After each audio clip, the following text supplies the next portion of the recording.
Good morning. Hey, we're gonna make a fast video today on winching. This is something I'm excited about. Got my good buddy out here, Scott. It's his Jeep over here. We are getting ready to set up a snatch block. And I've got one, I've owned one, never used one. And he's used them before in the military. And so we're gonna try it out just on our Jeeps today. Flip this around here and let you see how we've got this set up. Okay, so here's my Jeep, and we've got a tree here that Scott's gonna put a strap around so we don't hold or hurt the bark on it. And then we're gonna set up a snatch block. And then over here on the side, we have his JL. That's Sarge, we call it. And we're gonna come up here and see what the premise is. So a snatch block is supposed to essentially double the tensile strength, or the strength of the pole, right? So I think it's a 1.5 increase, but the other big advantage is that it gives you a different angle that you can pull on. Sometimes you can't get to where you can just do a straight pull. Straight pulls are the best, right? Linear, easiest on all the equipment, but sometimes you can't do that. You've got to get to where I can only get next to you and I to pull you forward or something like that. So this allows us to angle off the pull without increasing more than the 45-degree pull off the front winch, which is what's recommended. So he's gonna put a what do you call that? A K-beaner on here, and then he's gonna hook his snatch to it, and then we'll run out the winch lines and connect it through the snatch, then over.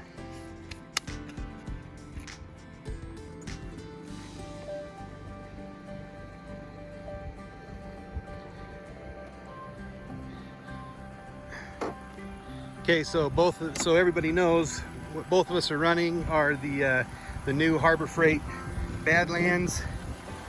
You can see it up there, the Apex 12,000, and this is actually its maiden use, right?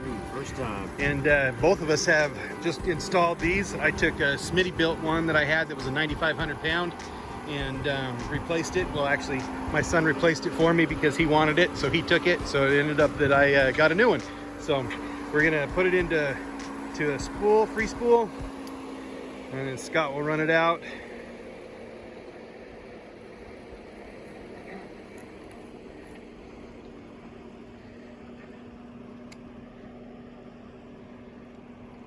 Bet you want some help, huh?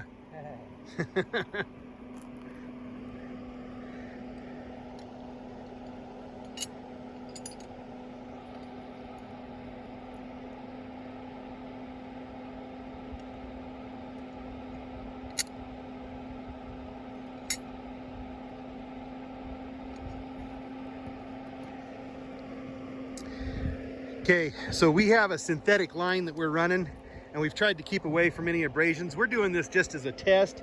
We actually are working next week and doing is it really hard to pull from that way too? But you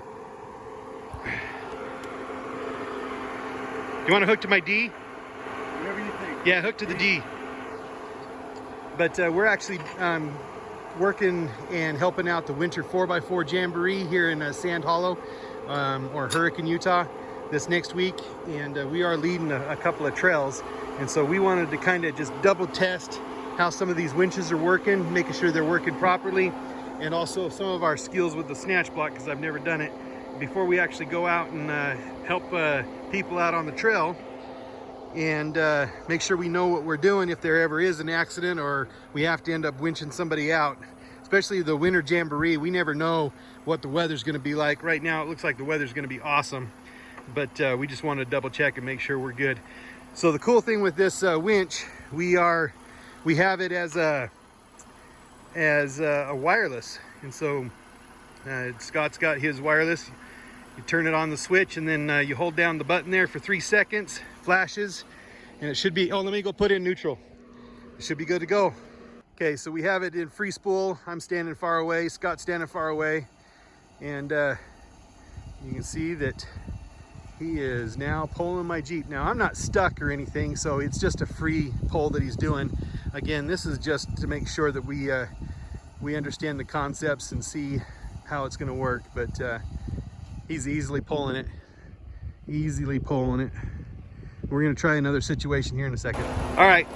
So I've never used this before, and one of the great things about running this out is, you know, you got to know your equipment. Your equipment's no good if you're just using it during an emergency. You want to practice with it, and you can see all my emergency line there, where it's probably your last 20, I think it's 25 or 50 feet of last coil, warning you that you're about out of it. So at least I know for my own head, for my own planning now, that I've got at least this much line or more that I can use.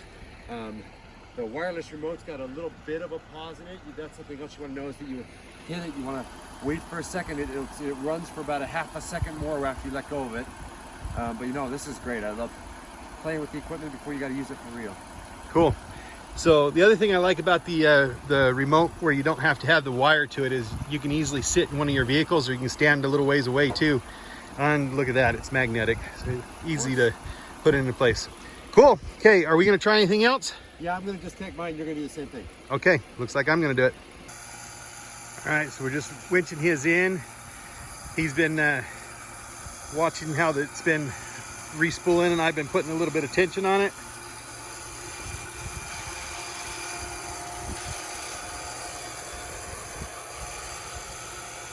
And now we're going to do a little something different.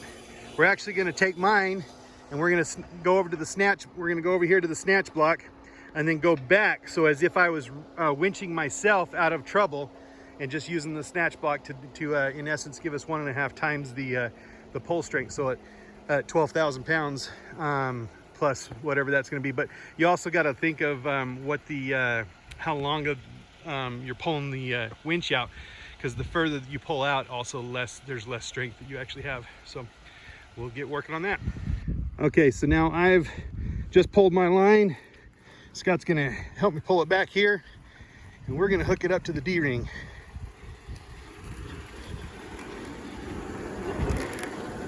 All right, this is his remote. We are not sure if his remote will work with my winch. So we're doing that because we actually have another buddy that has the same winch, and we're thinking, you know what, we might be able to just double up and use each other's parts on it if we need to. So now we'll see. Nada. Okay, that's good to know. Your remote only. It's only for my remote. Okay. So now I've got my remote. We know that his doesn't work for it. That's good to know, because we were thinking we might have a redundancy on it, but we don't. So then I'm hands-free right now. We're going to see if we can pull myself forward.